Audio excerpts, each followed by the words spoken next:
Alright, you're probably going to hear some wheezing, maybe some coughing. I think it's about, and I'm using my phone to record, I think it's about 9:30 on Wednesday, July 23rd. So I may post this tonight, or I may post it tomorrow, because I normally post it on Wednesdays, but it's already 9:30 at night. I have some notes that I took. Not a lot has changed, but there are a couple different areas that I'll be talking about tonight. Another reason why I haven't posted a lot is because I've had a lot of fatigue. For 2 days, I'd be sleeping a lot. I have visitors too, so know that if you are a visitor, I might fall asleep on you, and I don't mean to. And you can either stay with me while I'm sleeping or go. Yeah, I'm going to say a lot too, because I'll tie that into one of the symptoms that I've noticed. As a speech teacher, you're never supposed to say but oh well, here we have it. Okay, so weight. I'm losing about 1 to 2 pounds per week, and I think it dropped off a lot. Maybe that'll start slowing down a little, I don't know. Today I weighed myself at 117. At the beginning of this, I was 167 or so, and I do remember being in the 170s, like early on in this cancer journey. There's really not a whole lot that we can do about that. If I'm not hungry, then I'm not hungry. Also, that ties into my medical things as well. A lot of my cancer is on the left side of my body, right on the left rib. It really hurts, and there's a lot of numbness there. So a new thing that we introduced was steroids, which are also supposed to help with pain. Again, I'm trying to use as little opioids as possible, just because that slows down my digestive system. So when I say medical things, I have to do an enema every day. Now with that said, in case I haven't said it before, I've been doing enemas every day since I was 19. And that's because I have spina bifida. So if my nerves are already slowed down there, we don't want to slow them down even more. So that's why the opioids don't work for me. Also, this is going to tie into another, my next one that I'm going to talk about, are brain bloops or brain fog. I know what I want to say, but I can't really get the words out, to be honest. But in regard to medical things or the enema, that's been a change too, because all these things tie into one another, okay? I've also been noticing like some shaking and some, I don't know if tremors is the right word, every once in a while. And my left leg and hip, I've had to like lift up. And so how I've been doing my enema, I'll just be blunt about it, is I've been doing it in the bathroom, sitting on the toilet. I lift my left leg up onto the toilet so I can insert the tube, and then I wait, and then I release. But my left leg has been hurting so bad, so I can't fully lift it up onto the toilet. So that's a problem.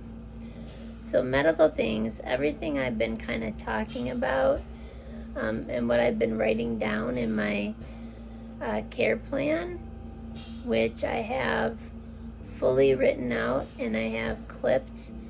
My husband has a copy, my mom has a copy, and then we have a copy pinned up in my room for any caregivers. So there's that. And how I've written that out is stage 1, 2, and 3. Stage 1 being I can do everything on my own pretty much. Stage 2 means I might need a little bit of help, like my caregivers are setting up the bathroom for me, but then I can do the rest on my own, and then they might help put everything away from me. Now I'm finding I have a 2.5. Ooh. Where I'm going to start doing the enemas in my bed. And that sounds pretty gross. I mean, if I really wanted to make money on all this, and actually maybe I'll go get... No, I'm not going to get it. Maybe I'll go get it. No, I'm comfortable. I'll just explain it. So I bought, they're called reusable chucks, and they're really, really big. Like, you can't see how big they are off the screen. They fit almost the size of the bed. So you have a re-washable chuck. What a chuck is it soaks up liquids and other things. Then you have something called a non-reusable chuck.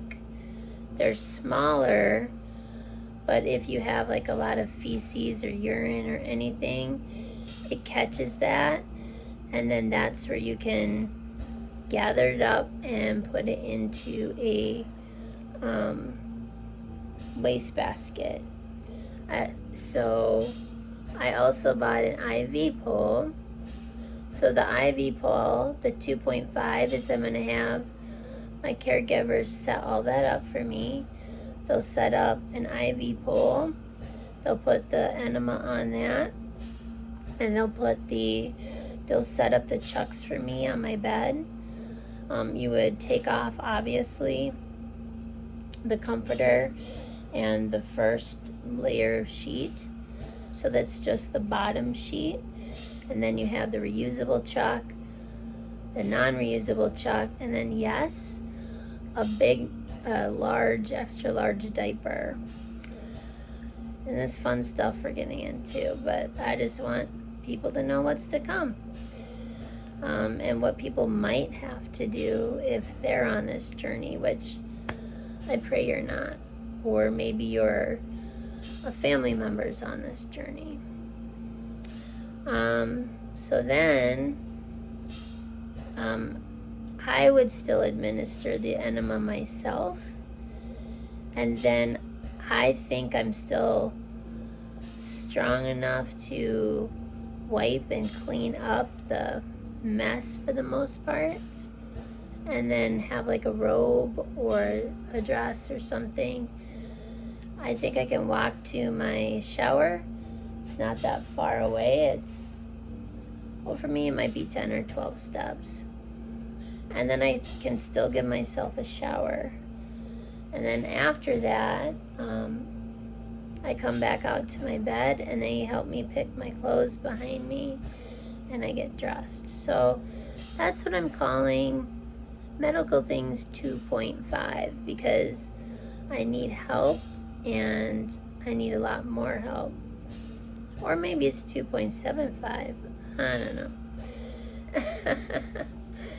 Maybe me going down here was 2.5 and now we're moving into 2.75.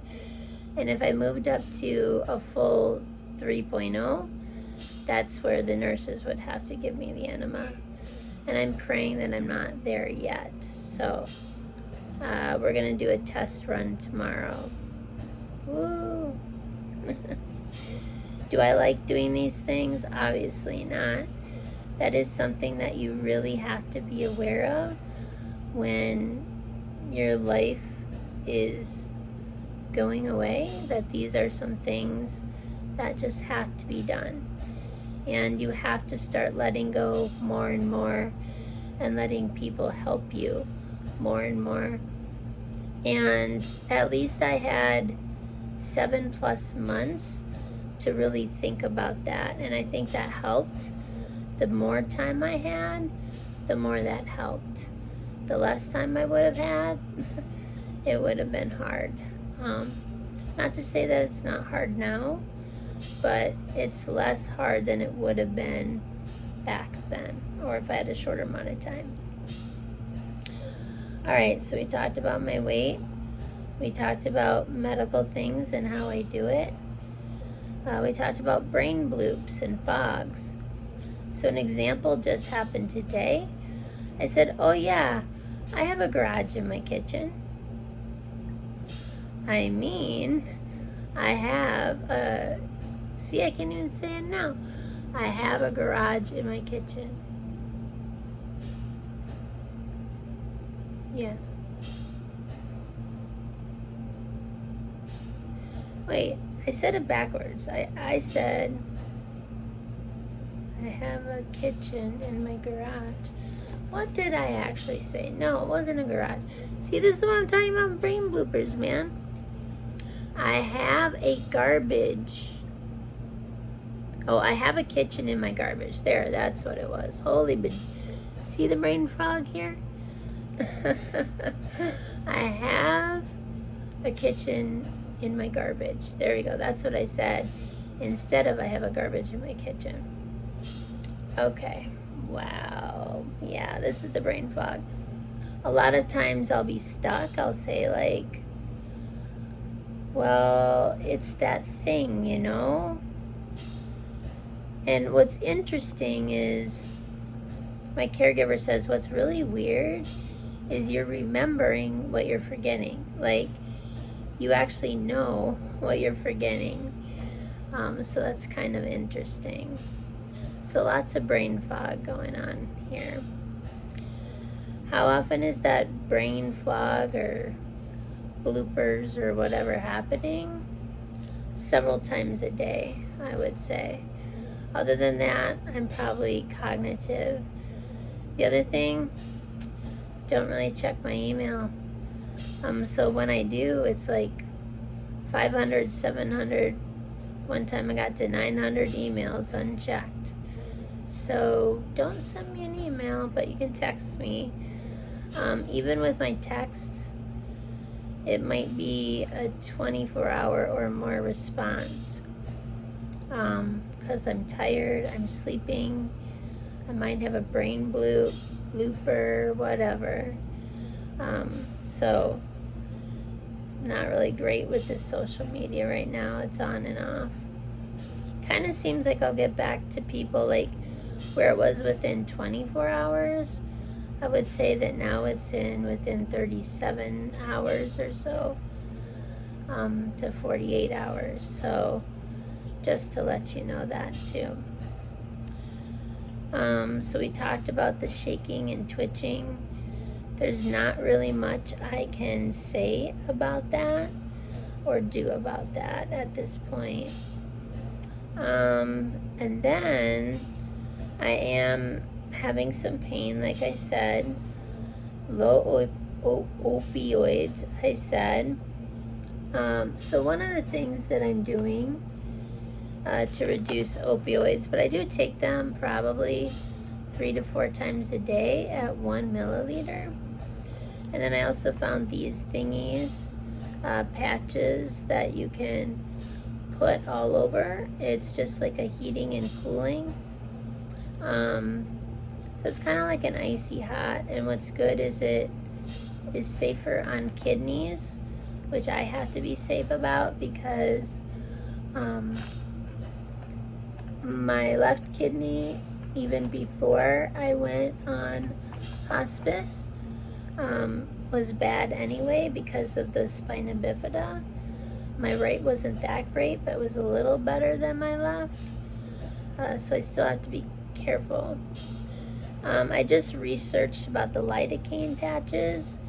That kind of goes through your liver, and I'm afraid I might get addicted to that. So I'm going to stay with the salon pause or whatever they're called. Yeah, so that's what I'm going to stay with. Kind of ironic to say, right, that I'm afraid I'd get addicted to lidocaine patches, but I'm not afraid to get addicted to opioids. Whatever, I don't know. Just a personal thing, I guess. Also, last week I talked about nausea, and I am glad to say that we have kind of conquered nausea. So how I conquered nausea, I thought I brought a lot. I did. Okay. So to conquer nausea and pain, these meds I take every 4 to 6 hours. So again, for the pain, I do take morphine, and you can kind of see here, the blue is the actual morphine, the level, and this is the size of the syringe. And if I pull it, even if I pull it all the way of what I take, so it's that clear part, 1 milliliter, you can see that's a pretty small amount. So I take that for pain, the salon pause and the morphium. And then I also take, this one is called I think it got smudged. Let me double check so that I have it here, that it's the right one. It is the right one. Okay, I don't even know how to pronounce it. It's metochloramidide, and I think it was called Rylan. I need to add that onto here. Very, very important that this is the one I take. There are a lot of other ones like Zofran, doesn't work for me. There was another one that started with an O. It kind of worked for me, but the best thing about this one is it also gets the digestive moving, which is what I need. So this also helps with digestion. Rylan. So if you are on this journey, I hope you're not, or someone is and they're struggling with that constipation, Rylan is the one you want to take for anti-nausea, because it also helps with the digestion. So this is another thing I do. You can take it every 4 to 6 hours. The other thing that I do, which I've mentioned many times before, is I have a daily schedule here of what I take at what time. And then I've switched and I've added another schedule on this side where I can take it every 4 to 6 hours. And then what you'll see, I did my Thursday one already. So looking at my Wednesday one, for the 4 to 6 hours, I will say what time I took it, and then what other time I took it. And then sometimes I write down, okay, now that I took it at this time, I'm going to write an area of about when I can take it next time so I don't forget. And then I circled and changed the number of when I took it last time, and then I wrote down the next one, which says from 11 p.m. to 1:30 a.m. and then I added that to my next day, the 11:30 to 1:30 a.m. Now, will I set an alarm and take it during that time? Probably not. But when I do wake up, I will see what time it is and see if I can take it during that time. And maybe I might go over that time because I'm sleeping so well.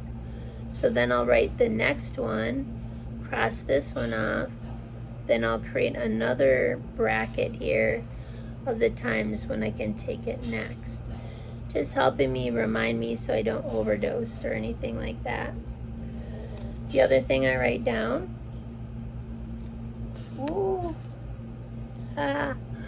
lost my earbud. Alright, hopefully that works. I write down what I have for brunch because I don't really eat breakfast, so I just call it brunch.